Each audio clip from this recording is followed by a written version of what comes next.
Olha, gente, que coisa maravilhosa. Deus, quando Ele faz, né, com abundância, né? Quando Deus Ele faz com perfeição. Olha, gente, as coisas de Deus são maravilhosas. Olha esse rio. Olha, gente, aqui tem uma pinguela. Quem já passou na pinguela? Comenta aí, gente. Dá um medo, não dá? Ó.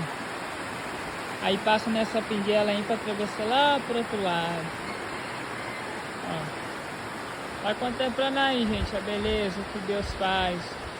Só Deus pode fazer essas coisas. O homem jamais poderá. Estão gostando? Olha, gente, a árvore centenária. Que coisa linda. Ó.